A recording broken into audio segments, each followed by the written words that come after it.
क्या हुआ जब अपने भक्त को बचाने स्वयं हनुमान जी को आना पड़ा, और फिर जो हुआ उसे देखकर आपका रोम रोम जय हनुमान जी बोलने लगेगा। जय श्री राम। नमस्कार दोस्तों, हमारे YouTube चैनल में आप सभी का हार्दिक स्वागत है। दोस्तों, आज हम आपको हनुमान जी के चमत्कार की एक ऐसी सच्ची घटना सुनाने जा रहे हैं जिसे सुनकर आपके रोंगटे खड़े हो जाएंगे। दरअसल दोस्तों, हम बात कर रहे हैं मुंबई के रहने वाले दीपक जी की, जिन्होंने हमारे साथ ये सच्ची घटना शेयर की और बताया कि जब वह आत्महत्या करने जा रहे थे तब उनके साथ ऐसा क्या हुआ जो आज तक नहीं भुला पाए हैं। तो चलिए दोस्तों, जानते हैं आखिर उस दिन ऐसा क्या हुआ जो हनुमान जी को आना पड़ा अपने भक्त के प्राण बचाने। दोस्तों, दीपक जी ने हमें बताया कि हनुमान जी के वह एक अनन्य भक्त हैं। वो उन्हें अपना आराध्य देव मानते हैं। वो रोजाना सुबह पूजा करने के बाद, स्नान करने के बाद हनुमान मंदिर जाते थे, और उनके गांव में ही बना हुआ एक मंदिर है जहां वो रोजाना पूजा करते थे।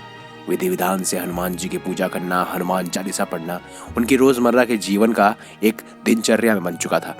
दीपक जी बताते हैं कि वह अपने साथ के साथ ट्रांसपोर्ट का व्यापार मुंबई में करते थे। देखते ही देखते हनुमान जी की कृपा से दीपक बहुत जल्दी तरक्की करने लगे। एक एक करके दीपक जी अपनी जरूरतों को पूरा कर रहे थे। दीपक जी बताते हैं कि बात उस समय की है कि मेरी जिंदगी पूरी तरह से पलट गई। मैं पूरी तरह से बर्बाद हो गया था।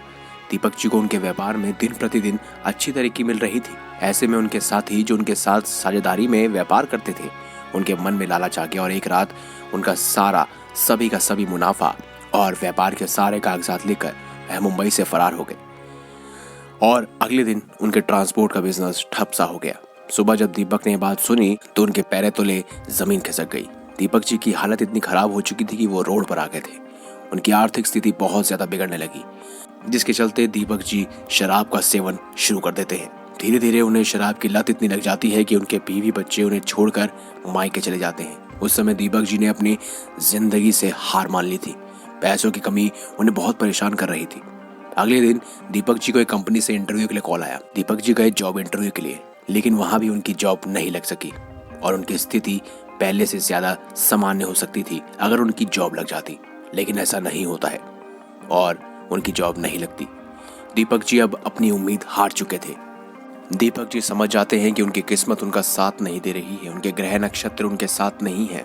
ऐसे में वो समझ जाते हैं कि अब उनका जीना दुश्वार सा हो चुका है। वो पूरी तरह से डिप्रेशन में चले जाते हैं और आत्महत्या करने का निश्चय करते हैं।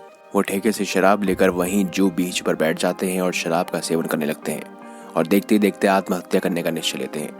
दीपक जी धीरे धीरे आगे बढ़ रहे थे कि तभी उन्हें महसूस होता है कि उनके पाँव में कुछ आ गया है। थोड़ा झुककर वह नीचे देखते हैं तो उन्हें पता चलता है कि उनके पैरों पर एक सांप लिपटा हुआ है जो उन्हें आगे बढ़ने से रोक रहा है और बार बार पीछे की तरफ खींच रहा है। दीपक जी उस सांप को हटाने का बहुत प्रयास करते हैं, लेकिन वह कुछ भी समझ नहीं पाते। तभी दीपक जी को एक बात समझ आ जाती है कि उनके प्यार कर रहे हैं, वह उन्हें आगे नहीं बढ़ने दे रहे, और न ही वो चाहते हैं कि वह ऐसा करे, यानी कि दीपक जी आत्महत्या करे।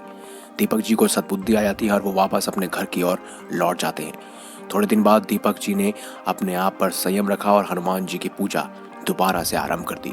धीरे धीरे दीपक जी ने शराब की आदत भी छोड़ने का निश्चय किया, और जी को एक कंपनी से इंटरव्यू के लिए कॉल आया।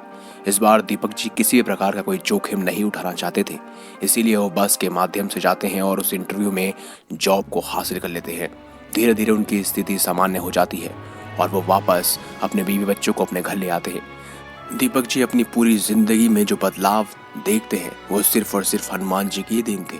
आज वो जिस भी मुकाम पर हैं वो सिर्फ और सिर्फ हनुमान जी की कृपा और उनकी अटूट भक्ति की वजह से है। दीपक जी बताते हैं कि हनुमान जी की कृपा से ही उनकी डूबती नैया को हनुमान जी ने पार लगाया है।